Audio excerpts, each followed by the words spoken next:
When Daren met me, I probably cussed him out. Be advised.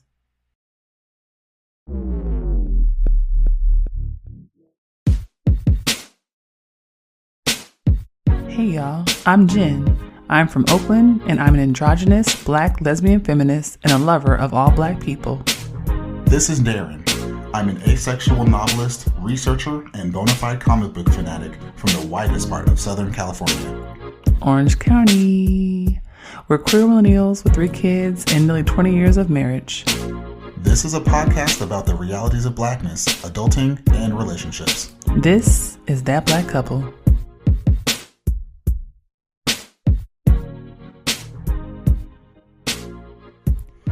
I would like to say good morning, even though people may listen to this at any time of day. That works. Good morning. Good morning. Hi. Hey. Hello. It's That Black Couple. We're teaching you about episode 35 right now. Petty politics. Rihanna, Kanye, and Ukraine. They don't seem like they fit together. They don't, but they do. But they do. This whole episode is about petty politics. I hope y'all ready. This is episode 35 of season 3 of That Black Couple. I would like for you to grab your salted caramel hot chocolate, courtesy my best friend Bryce. I just went to Austin and he made me hot chocolate every morning before I got out of bed. With water? No. Ooh. With milk.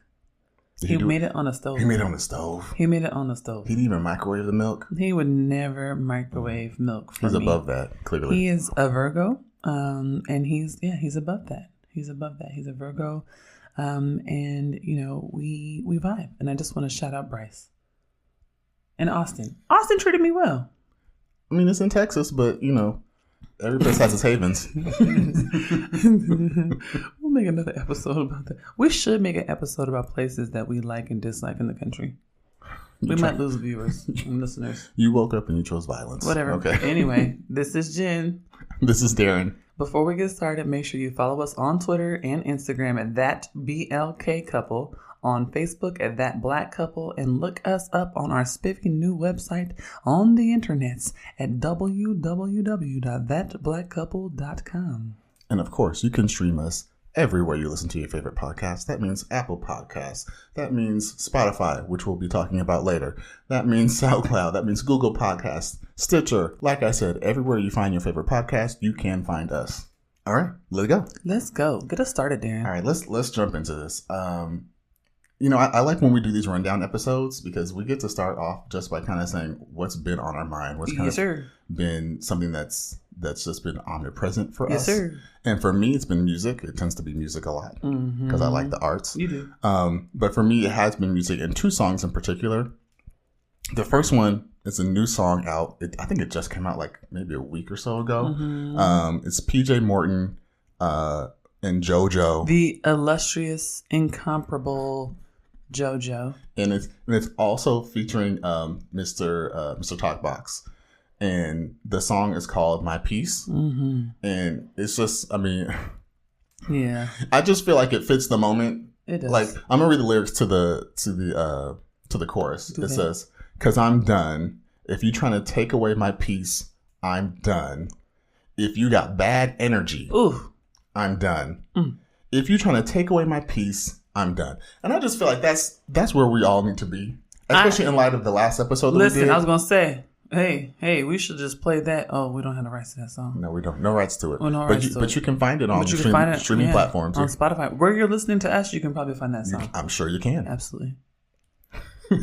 But like I said, I love that song because it really just fits I feel like it fits the moment. It fits the way I think everyone should be walking in 2022. If something is coming against you, if it don't feel right, if people don't vibrate at the right energy, if they got negativity, if they're talking down to you, if they're doing anything to pull you down, just know you can say, I'm done. You can walk the fuck away. And go a different direction. It don't matter who they are.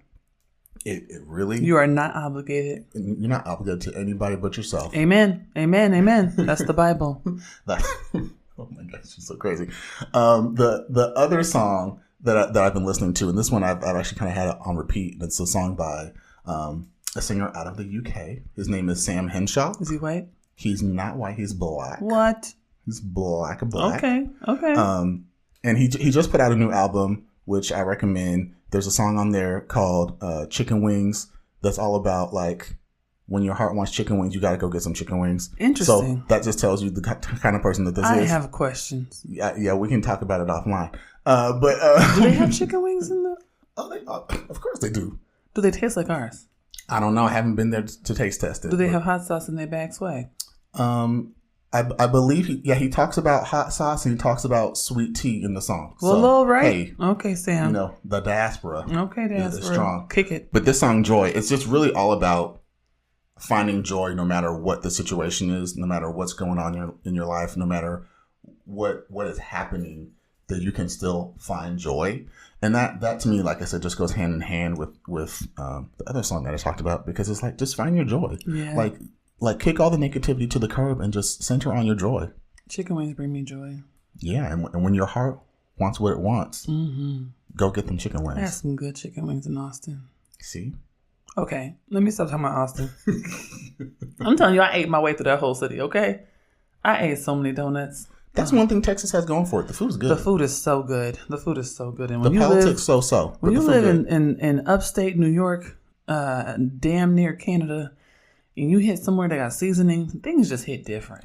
Your body just reacts differently. You know what I'm saying? And that's what they were just talking about in our new favorite show. I know. Okay, so also courtesy of my best friend Bryce. Okay, he said, "Listen, Jen, I know you don't like shows. I done told y'all on here before I don't like shows." He was like, "But trust me, you gotta watch Bel-Air." And I was like, I don't know. I grew up watching Fresh Prince, and no one's gonna be Will Smith ever again. Oh my God. He was like, "Girl, sit down and watch this show." And I trust this man. He's a Virgo, like I said. And also, he's recommended amazing shows to me before. He recommended Run the World to me. He told me to watch Power. So I'm like, okay, he knows what he's doing. When I tell you that Bel-Air is excellent television watching, there's something very special about watching Black shows that are written by Black people and you know that they've always been Black.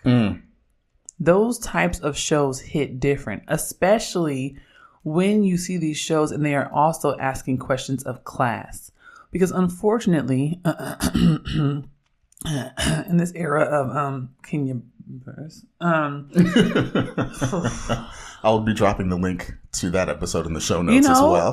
With all these ish shows, mixed-ish, blackish, class-ish, I don't know what they are, but light-skinned-ish, college-ish, biracial-ish, melanated-ish. I don't know what they are. Wow. Whatever they are, I don't watch them. But, having watched Blackish for as long as I did and tolerated the narratives around Blackness that were really speaking to white people, it's very refreshing to watch a show that is clearly made for us and by us. Even when it's still asking questions about the Black middle class and the complexity of what it means to be someone who, for instance, went to an HBCU or pledged a Black fraternity or sorority and is now moving in circles that are predominantly white, living in an area like Bel-Air, which, if you don't know, is an actual gated city. Within Beverly Hills. Right. It's not even a gated neighborhood. The whole town is behind a gate, right? And so I think that I've really enjoyed watching it because we all love Fresh Prince of Bel-Air. Like, we all love that fucking show. Okay, let's not play. That's one of the greatest shows of all Black time. Black time is different from time. It runs different. It runs different. It hits different too. It hits different. Okay, we transcend normal time. This is Yes. Black time. So Fresh Prince, Family Matters, Martin, they are problematic. Okay, living single, they have their issues, right? But these are part of Black time and Black culture. And I will argue that Bel-Air is a beautiful reimagining of a show that I would think was untouchable. Yes. I would honestly really think it was untouchable. I was mad when they said they're making the show. I was like, why are they doing this? I was pissed in advance. I was like, just make a different show and don't call it Bel-Air. No, but this shit hit different. And the nostalgia of watching this young man who is doing an excellent job. I'm not going to say nothing. I don't want to ruin it for nobody. I want everybody to raw dog this show like I did. I want you to come in. Don't look at no previews. Don't read no information. Just sit and enjoy the show. I will tell you, y'all, you came home, you told me it was good. I was still skeptical. Daren was like, girl, shut up. I was like, I don't know if I believe you. Like, I watched Power, but I also hated Power, so I don't know. You know, we'll see. And I will tell you, within the first 5 minutes of Bel-Air, I was like, oh, I'm all the way in. And let's talk about the skin. Let's talk about how well shot it is. Listen. Let's talk about the beauty of the lighting. This is something that we understood when we were watching Insecure, watching Queen Sugar, that when you have black folks on the production, when you have black folks behind the scenes, they know how to shoot us right. They know how to style us. They know how to put the right clothes on our bodies. They know the right hairstyles for us. Can we talk about the wardrobe on this show? Nigga. They look so expensive. And you know what? You dropped it. To me, it's like Insecure, but it's like they took all the lessons from Insecure and said, watch me work. Let me upgrade you. My God. I love it. I love it too. Okay. Next segment. This podcast is supported by generous donations from our patrons and listeners. Become a supporter today by heading to www.patreon.com/colorcombosmedia. You can stream the show on iTunes, Spotify, Stitcher, Google Podcasts, and SoundCloud. When you listen, please consider hitting that heart button, sharing, giving us a 5-star rating, and leaving some dope comments. This helps us with our page rankings and gets more listeners for the show. Thank you so much. All right, so this is segment 2. Let's get into the conversation because I do have some things I need to talk about. We got to talk about it. This is the Petty Politics episode. We started off all nice and sweet talking about our favorite shit, but now I need to drag some people. Go ahead. I'm ready. So let's start with Kim and Kanye. I know. Take a deep breath. And you know what? It's not even really Kim. And I hate that, right? Okay, so let's talk about this. That's the thing. Like, I feel like with Kim and Kanye for the longest time, everyone was like Kim. And now we're like, damn it. It's Kanye, right? Now let's give some context and some clarity around this. We know that Kanye has struggled with mental health issues and has been working through what it means to be a public person, a black man who's publicly lost his mother, and also has dealt with whatever his diagnoses are, which we do not actually have a definitive statement on. We don't know what his life is like behind closed doors. Okay, so I want to give that context first. Fair. Black men and mental health, black men and masculinity, black men and classism. He is working through a whole host of issues. Okay, and I'm not going to sit here and pretend like those things don't matter. They absolutely fucking matter. Okay. However, howsoever, okay, that does not give anyone the rights, the room, the capacity, the opportunity to harass some other fucking children. Nope. Okay. And so what we've been watching, in recent weeks, Kanye is literally taking every moment that he's on stage. He's using social media. He is releasing text messages. He is having public conversations about Kim Kardashian and his previous relationship with her. He's now trolling her current partners and potential partners like Pete Davidson, who... No one ever needs to troll Pete Davidson. Pete Davidson, boom. I mean, he's very successful. He's making a lot of money. He's doing ads for water now. Bro. But like... Pete Davidson... He trolls himself, so you can just leave him alone. I think Pete Davidson has... But I mean, here's the thing. This is a white man with a lot of privilege. Is he white? He's white. He's a whitey white from Staten Island. See, he got a lot of money. Now I gotta Google Pete Davidson. He got a lot of... see, this is the thing. This is why I'm upset with Kanye, because he's making me do things I don't want to do. I have to Google Pete Davidson now, and I have to defend Kim Kardashian, because here's the thing. Whether or not we like Kim Kardashian, right? Because we know that she is highly problematic. We know that she has taken pictures of herself to emulate black women, and she continues to do this. Her whole family seems to want to just troll black women writ large. That's what they want to do. I don't know why they want to do it, but they want to do it. They're obsessed with sleeping with prominent and public black men and parading around their multiracial children. They exaggerate black women's features with the lips and the cheeks and the booties and the breasts. And then if you Google old pictures of them, they look nothing like they look today. Which I sometimes wonder about, because when these men have children with them, do they expect them to look like the current versions or the previous I think versions? they know better, because if you remember, all these people are in entertainment. They're all Hollywood people. That's valid. Most of the people they date don't look like themselves. That's valid. They know that. That's valid. So here's the thing. You can say all of those things. This is the thing. We're going to be completely honest on this episode, as we do on every episode. All those things are true. And if you dislike the Kardashians for those reasons, hey, listen, that's valid. That's valid. Keep on doing it. Keep the same energy. But what is also true is that no one deserves to be terrorized. No one deserves to be stalked. No one deserves to be doxxed, harassed, harangued, especially not by someone who they had an intimate partnership with, who they have parented children with, who they are co-parenting with, who has access to all the details of their life and the intimate ways that they've moved. That is a form of violence. It's a violation that we do not talk about enough. And when attractive, well-connected, well-moneyed men do it, we make it seem like, oh, he just wants her back. Oh, it's no big deal. Like, she should know because, she's a celebrity. This is her life. No, girl. No. Like, we have to stop condoning these forms of escalation because they can get worse. This man probably has passcodes, access. He probably knows where her camera. You see what I'm saying? He knows the layout of her life. And he has money. Right. Mm-mm. So the things that he has access to, feasibly to actually be able to enact is not the same that, regular walking down the street person can do. There's a lot of things that if he were pushed, if he were in a really bad mental space, if he were having a really down moment in his life, there's a lot of things that he could reasonably do and not have trouble accomplishing. Right. And here's my issue is like when Kanye, who I would argue is one of the best rappers of all time, he's top 10.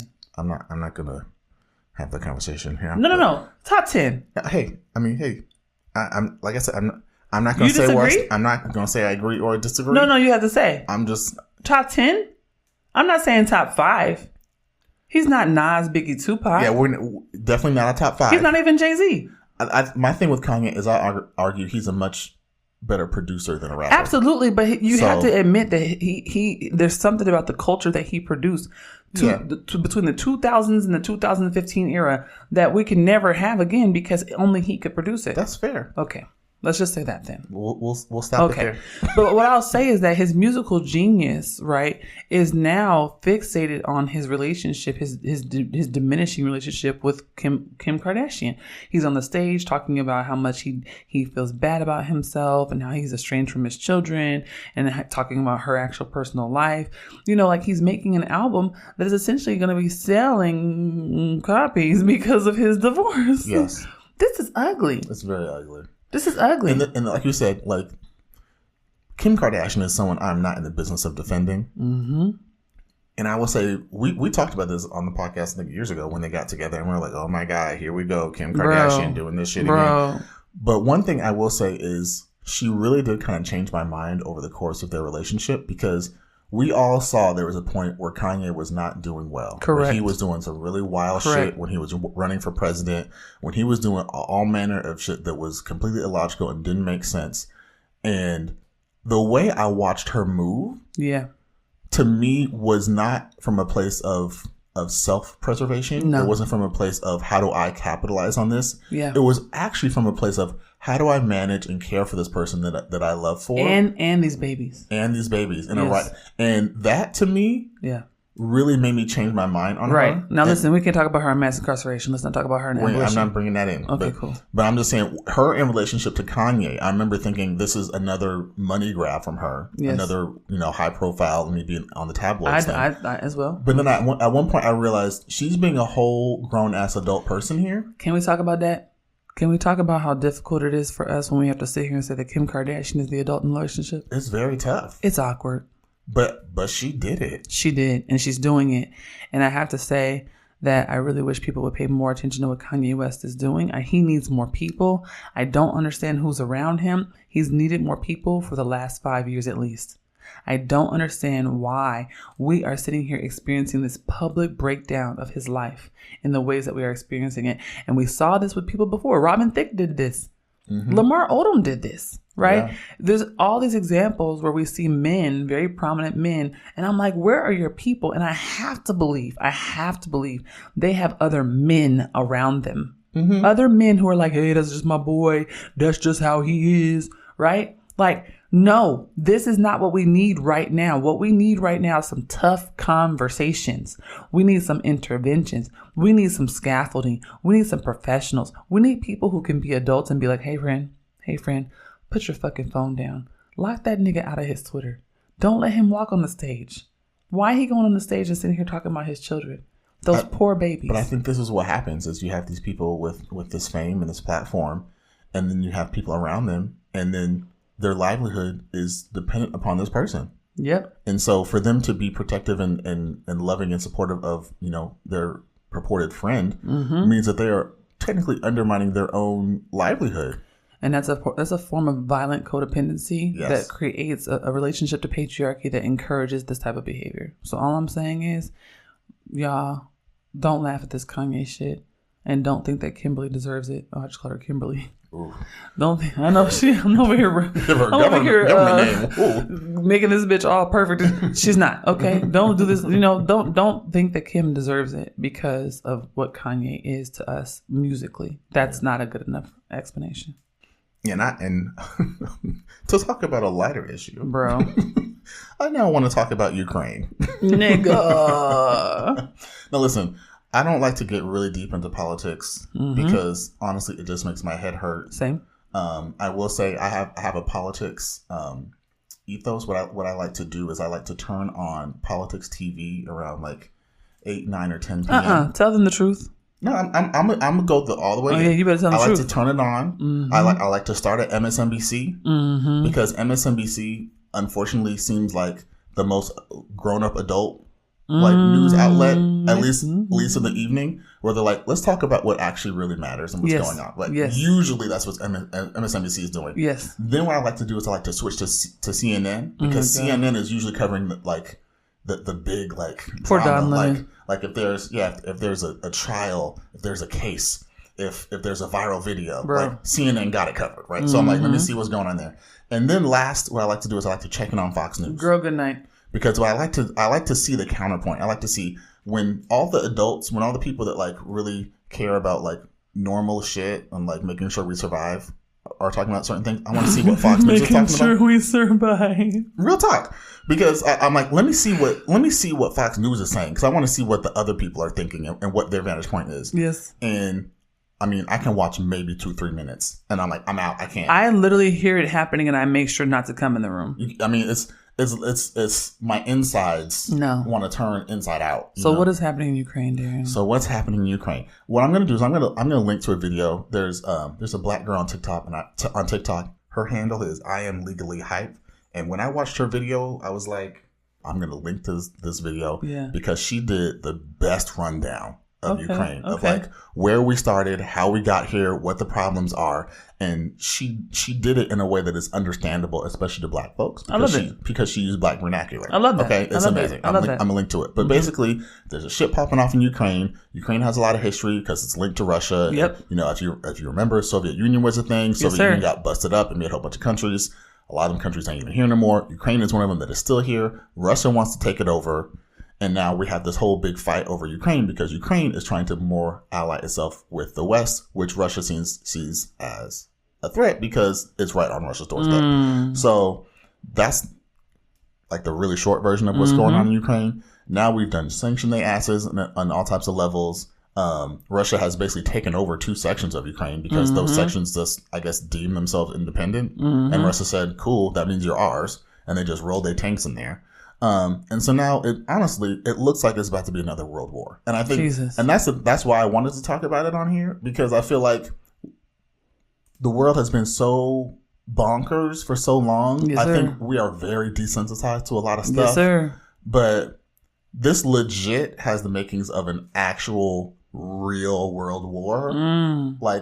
Whenever smart people that know this stuff are talking about it, they're like, we haven't seen shit like this since World War II. Like that's the level and the gravity of this. And I know Ukraine is far away, and a lot of people don't know what the fuck. Like, where is it on the map? I don't know. And I get it, and you don't have to know. Also, just so we know, I'm also people. I don't know where the fuck Ukraine is on the map. And you don't have to know. I don't. To be honest, I don't think it's important that we all. I'm know gonna Google it like after that. this conversation. You know, we don't have to know all the details. I think what we need to know is that it's very important this is happening. And like I, touched on a little bit earlier, I like to touch on the Fox News to see what's happening.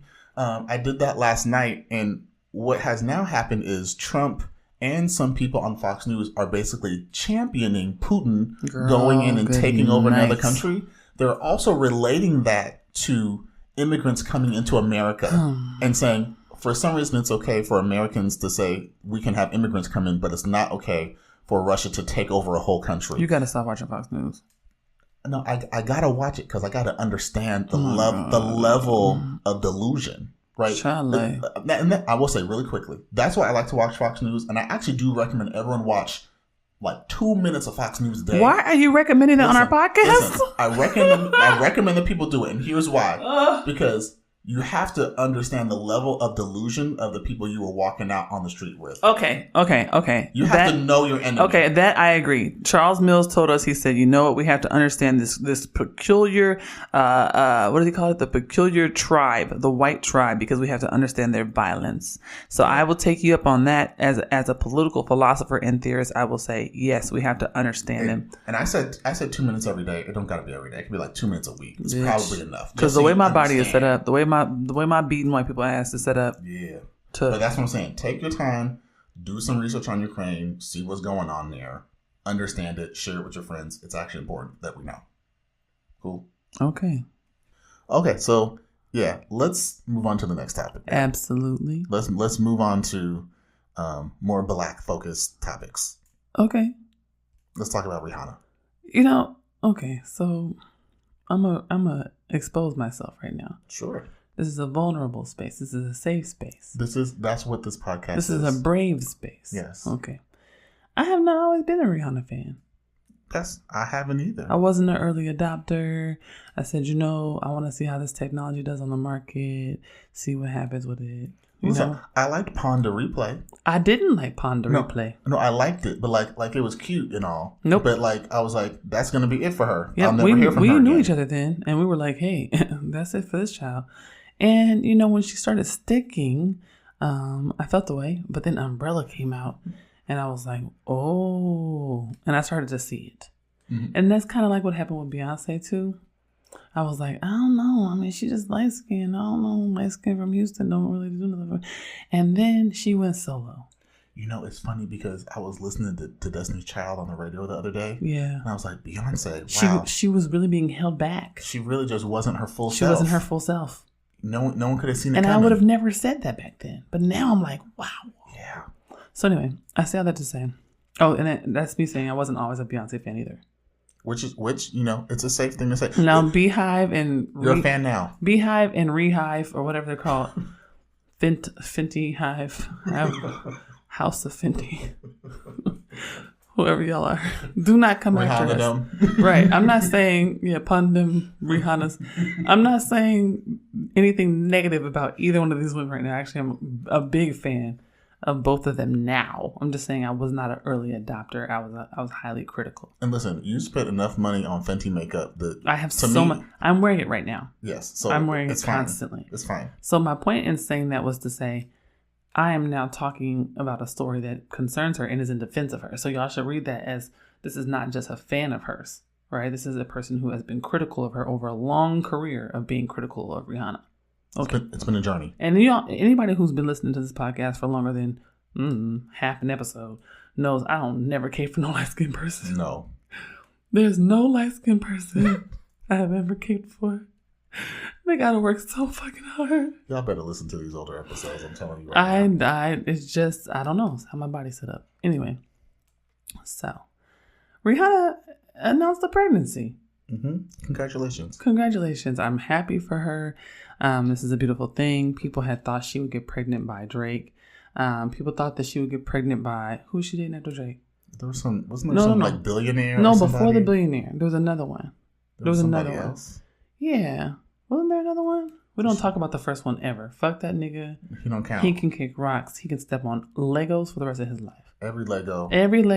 I want him to fall into a room full of Legos where the floor underneath the first layer of Legos is just cement. So there's no gift. There's no gift. No gift. There's no gift. It's not like you led into a nice soft pool of Legos. That's it. It's sharp Legos. I'm sorry. I've been smoking and this kicked in. It's fully settled in. So all I'm saying is, I don't remember. I thought there was someone between Drake because Drake was super corny.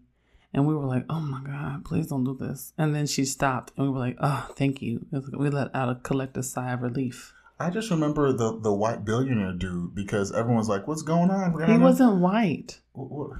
Wasn't he Middle Eastern? He was non-black. He was non-black. And he was beautiful. I just remember everyone being like, hey, Rihanna done said, I'm going for the coin. I did put my bet on him for the baby. I did too. I put my bet on him for the baby. I thought it was a Janet Jackson situation. Yeah, I thought it was a Janet Jackson situation. And I thought that she was on a different thing. Like I thought she was like, you know what? I'm fucking rich, bitch. Yes. Like, you know how Serena went and married somebody and we were like, who's that scrub? And then we saw his bank statement. So we was like, never mind. You're allowed. Never mind.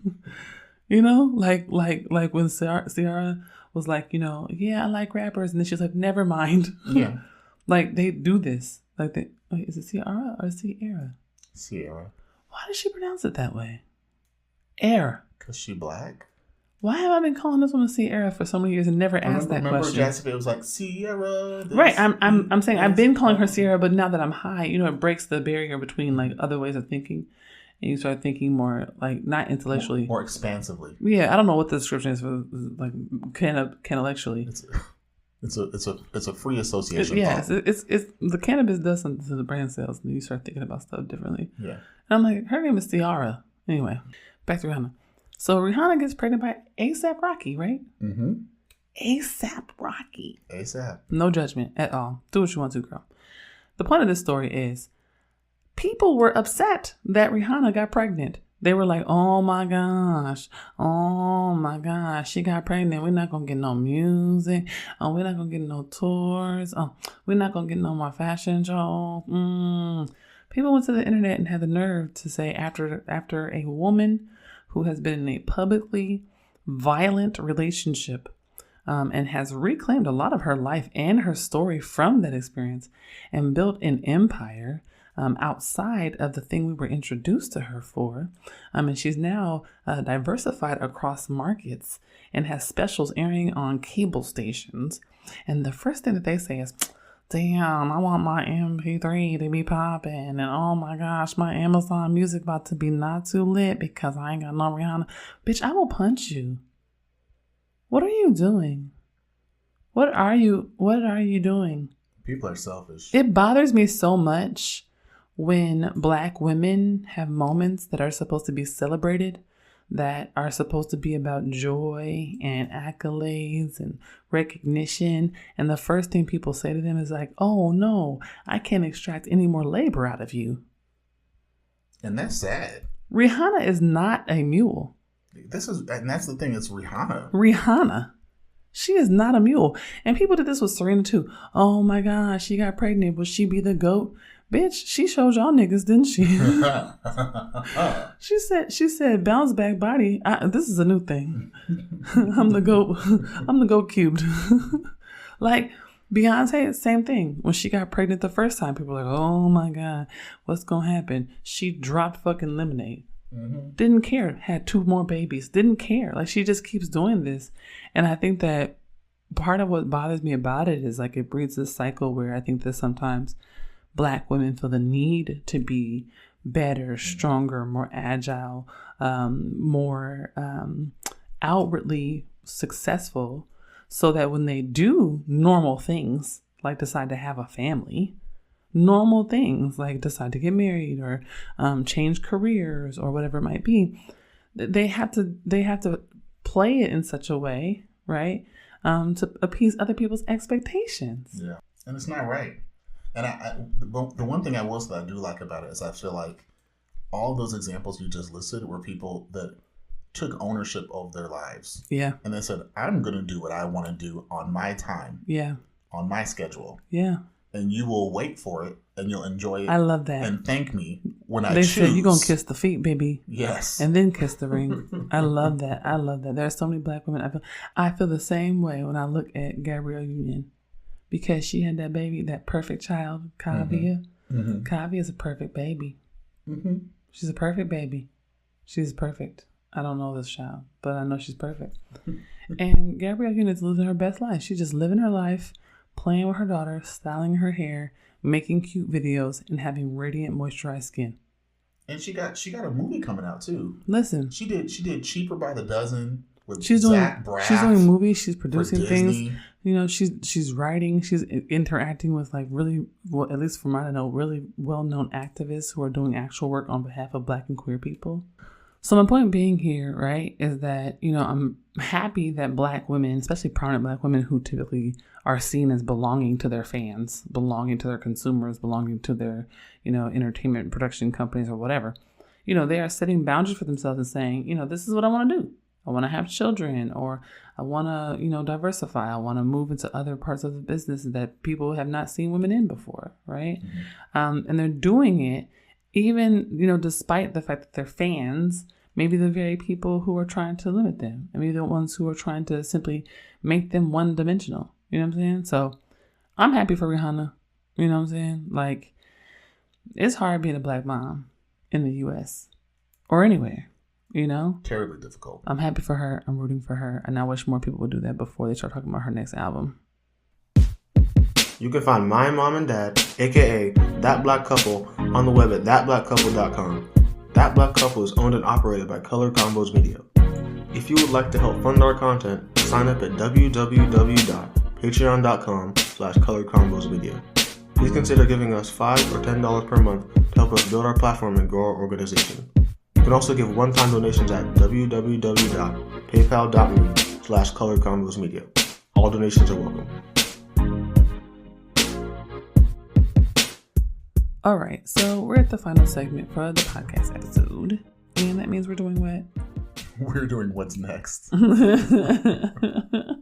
are you laughing? You were so high. Whatever. It's just funny because we recorded this episode and the arc is just like, I know. I just see your high just I smoked that good. I smoked that good.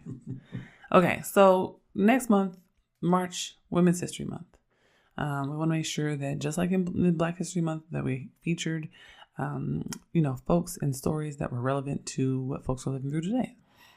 So what we're going to talk about is we're going to talk about women who have affected us in some way. For me, I will be focusing on activists, writers, authoresses, folks like Audrey Lorde, folks like Bell Hooks, folks, honestly, also like Grace Jones. Grace Jones, if anybody knows, that's my androgynous hero. And as I tell everyone, I'm second to only Grace Jones. Okay. So, you know, that's what the month will be about. Darren, who are you focusing on? I want to focus specifically on Black women writers. Mm-hmm. There's so many out there. They're doing amazing work. And that includes people like Bell Hooks, like we just talked about. That also includes people like Nydia Okorafor, which we featured on the podcast before. But also new writers like Zakiya Harris. She's also an alum of my school, the New School. Hey. And she wrote this book called The Other Black Girl, which is just killing it. It's doing so well. It's blowing everyone's minds. I recommend everyone read it because she's brilliant. The book's brilliant. And I just want to, you know, shine a light on these women and the amazing work that they do. I like that. So here's one thing I want to add before we close out the episode. I know you've been paying attention to all the stuff happening on Spotify. It's a big deal. We have to talk about racism and music and entertainment, and when stars and celebrities actually stand up and do something about it. That's important shit. Yeah, and I'm not going to go into a big history lesson. I just did a little short one on Ukraine. I'm not going to do it again with what's happening on Spotify. But really quickly, there are a lot of artists that are now boycotting Spotify because of Joe Rogan, which is the #1 podcast on Spotify, and his history of saying really terrible things, whether it's repeatedly using... Including the word nigga. Yeah, repeatedly using the word nigga. Yeah. Repeatedly going on air and basically spreading misinformation about COVID, telling people to get really ridiculous drugs, telling young people to just not get vaccinated, all types of stuff. And I just want to say we need to continue to support these artists that are doing this boycott. One of the biggest ones one of my favorites. India Ari is a Marley member. So find ways to stream and support their work on other platforms in the meantime. And just keep doing, the good work in the streets. And be safe out there, y'all. We have a Ukraine-Russia crisis. It's a big deal. Pay attention. Watch the news. Read these articles. They actually are saying something important. And also, when it comes to the Spotify thing, like it's bigger than that. I hope people are actually reading about it and learning. Oh, and mask mandates are lifting this week as well. Yes, they are. Yeah. So wash your hands. All right. We'll see y'all in 2 weeks. Thank y'all for listening. Before you go, make sure you follow us on Twitter and Instagram at ThatBLKCouple, on Facebook at ThatBlackCouple, and look us up on the internets at www.thatblackcouple.com. Bye.